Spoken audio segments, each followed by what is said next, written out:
Fala, meus jovens! Professor Carlinhos, da Matcar Vídeos Matemáticos. Estamos aqui para a 23ª aula da playlist Vestibulinho Colégio Embraer. Nessa aula, eu continuo fazendo a correção da prova que ocorreu em 2024. Beleza, galerinha?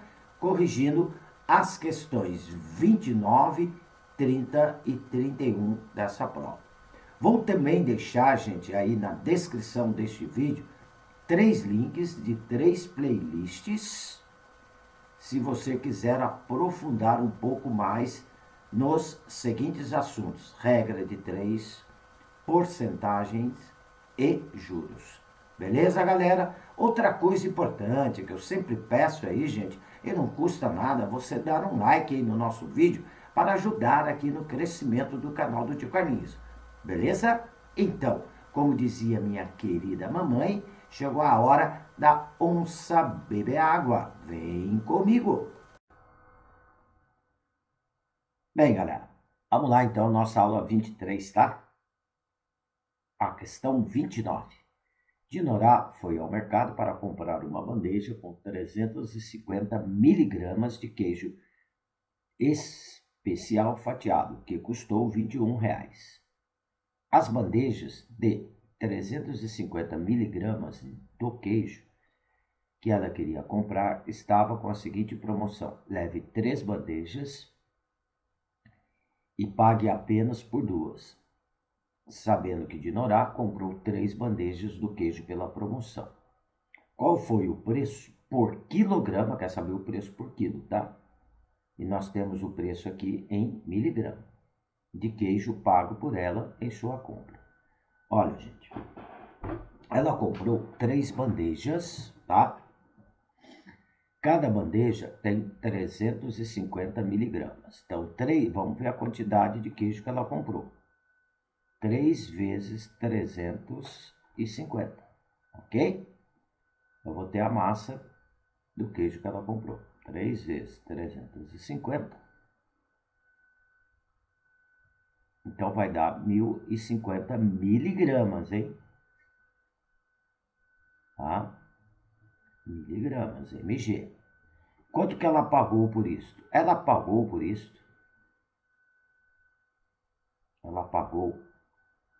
só 2 bandejas, porque a promoção está dizendo o seguinte, né? Então ela pagou 2 vezes R$ 21. Ela pagou R$ 42 por 1.050 miligramas deste queijo. É um queijo caríssimo, né? Tá? Aí quer saber o preço por quilograma. O preço por quilograma. Nós temos aqui o preço de 1.050 miligramas, gente. Então nós vamos precisar fazer uma conversão aqui para montar uma regrinha de 3. Vamos lembrar aqui, olha, né, a escala da unidade medida de máxima, de massa. Eu tenho o quilo, eu tenho o hectograma, decagrama, a grama, decigrama, o centigrama e, por último, o miligrama. Tá? A escala, quando eu desloco da esquerda para a direita, cada unidade que eu desloco, eu vou multiplicando por 10. Tá? E se eu vier da direita para a esquerda, eu vou dividindo por 10. Então, eu vou ter que transformar 1 quilo em miligramas. Olha bem quantas vezes eu vou ter que multiplicar por 10. Ó. 1, 2,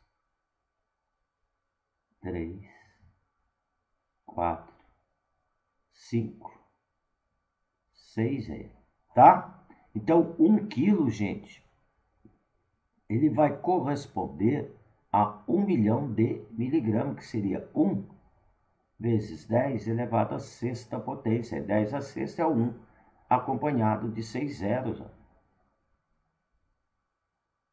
Tá? Então, 1 quilo corresponde a 1 milhão de miligramas. Agora, nós montamos aqui uma regrinha de 3. Ó.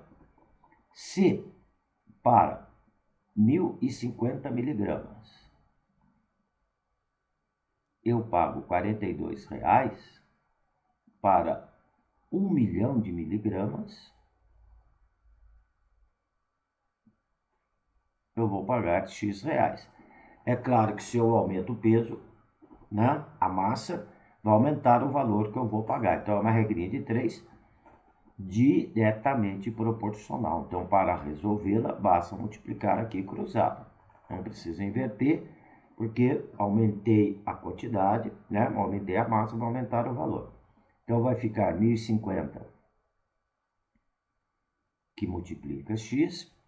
1 milhão multiplicado por 42 vai dar 42 milhões. Ok, galerinha? Passo 1.050 dividindo. Vai dar 40 mil reais. Tá? O preço de 1 quilo deste queijo. Nós vamos observar que não tem essa alternativa aqui, ó. Tá? Então, essa questão, com certeza, ela foi anulada na prova. Porque não tem alternativa, tem 40 reais por quilo. E o preço por quilo é 40 mil reais por quilograma. Tá? Então não teria a alternativa, que essa questão deveria ser anulada. Beleza? Então tá aí, ó. Era uma questãozinha onde envolveu conversão de unidade de medida, no caso aqui de massa, né? Lembrando da unidade de medida de massa, tá? E uma regrinha de 3. Vamos lá para a questão 30. A questão 30 está dizendo o seguinte: Elisa obteve R$ 3,60 de rendimento sobre o dinheiro que ela deixou investido no banco por um mês. Então, ela só deixou aí investido por um mês. Então, quer dizer, ela ganhou de juros, ela recebeu aqui de juros R$ 3,60 por um período, tá? Então, o tempo aí, ó, por um período de um mês. Então, vamos pôr o T de tempo por um mês. Tá? Ao final deste mês, Elisa resgatou R$ 803,60. Então, o montante, ou seja, o que ela aplicou, mais os juros, deu R$ 803,60. Olha, gente, então o capital aplicado aqui, olha, foi um capital de R$ 800. Tá? Por que o capital de R$ 800? Seria o R$ 803,60 menos os juros, que foi de R$ 3,60. Então, o capital aplicado foi um capital de R$ 800. Tá? Vamos lá, então. O que correspondia ao dinheiro que ela havia deixado investido, acrescido do rendimento mensal, ou seja, o rendimento só dentro de um mês. Qual foi o valor da taxa de juro mensal que Elisa obteve nesse rendimento? Então, quer saber os juros durante um mês. Aqui eu posso estar trabalhando com a fórmula do montante simples ou do montante composto, pelo seguinte, porque é só dentro de um mês, então o resultado é o mesmo, tá? Mas geralmente aplicações é dentro do regime de juros compostos, juros sobre juros. Então, o montante é o capital que multiplica 1 mais I, o I é a taxa de juros, tá? Elevado a TI. T é o período. E eu quero saber aqui quem? Eu quero saber o I. Eu quero saber a taxa de juros, tá? Essa fórmula, ela me fornece a taxa de juros em decimal. Aí eu multiplico por 100, eu transformo isso em porcentagem, porque as alternativas estão em porcentagem. Então, o capital, que é R$ 800, multiplicado por 1 mais I, que é a taxa de juros, elevado a T, o período de tempo é 1. Isso me deu um montante de R$ 803,60. Este 800 à esquerda aqui da igualdade tá? Ele está multiplicando, ele vai passar dividindo o R$ 803,60. Então, vai sobrar ali para mim 1 mais i elevado à primeira é 1 mais i, igual a 1,0045. Ou seja, é o R$ 803,60 dividido por 800. O 1 está somando, passa subtraindo, então a taxa vai dar 0,0045. Aqui está a taxa em decimal. Para transformar isso em porcentagem, eu vou multiplicar por 100. Ao multiplicar por 100, gente, eu desloco duas casas com a vírgula para a direita. Então, vai dar 0,45% ao mês. Tá? Porque foi só durante o período de um mês. Tá? Resposta alternativa B de bom, B de bola. Tá? Então, um exercício também aí envolvendo juros, tá? Mas bem tranquilinho também. O importante era ter o conhecimento da fórmula do montante dos juros compostos, né? No caso, por ser um mês só, se tivesse usado a fórmula do montante dos juros simples, daria o mesmo resultado para ser o período de um mês. Mas, gente, aplicações, né, geralmente é juros compostos, tá? É juros sobre juros. Se não for, o exercício vai informar para vocês, tá bom? Vamos lá, questão 31. A questão 31 está dizendo o seguinte para a gente. Fernanda verificou que o preço de uma geladeira no mês de setembro, em determinada loja, era de R$ 2.000. Eu vou marcar aqui, 7 de setembro, o preço, R$ 2.000. Ok? Em outubro, nessa mesma loja, o preço da geladeira passou a ser de R$ 2.600. Então, em outubro,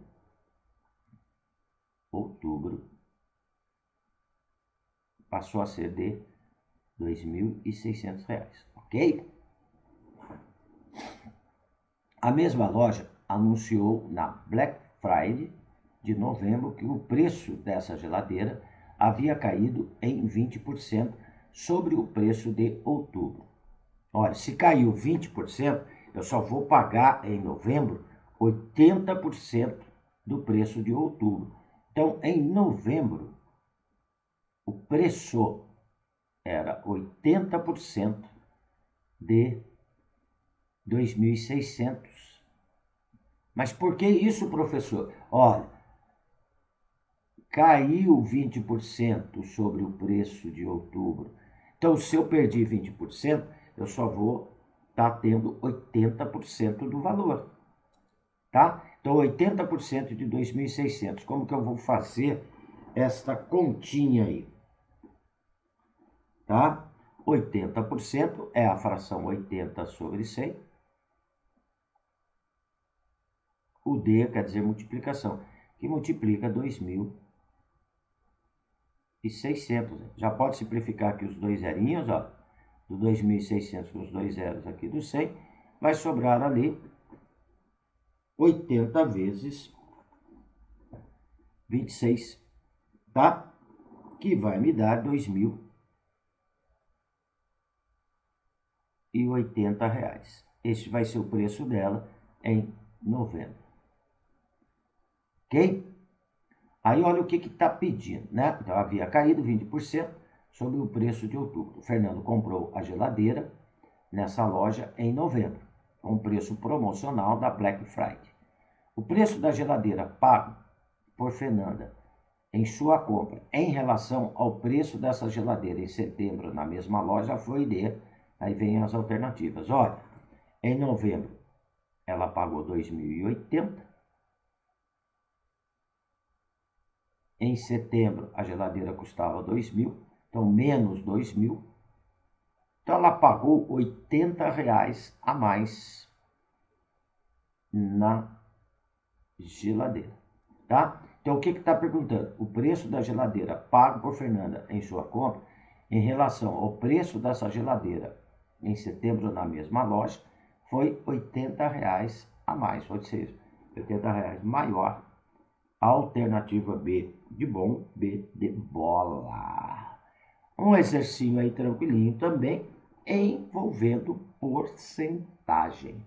Beleza, galera? Bem, então tá aí, ó. Aqui encerro mais uma aulinha aí da nossa playlist, tá? Dúvidas em qualquer um dos exercícios resolvidos aí, por favor, deixe nos comentários que eu terei o maior prazer em atendê-los, tá? Não esqueça, gente, é importante que você dê um like aí no nosso vídeo para ajudar aqui no crescimento do canal do Tio Carlinhos, beleza? E se inscreva para ter notificações de novas aulas, beleza? Logo, logo estarei lançando mais uma aula onde eu estarei corrigindo as questões 32, 33 e 34 dessa prova. Show, galerinha? Um abraço com carinho do professor Carlinhos. Fui!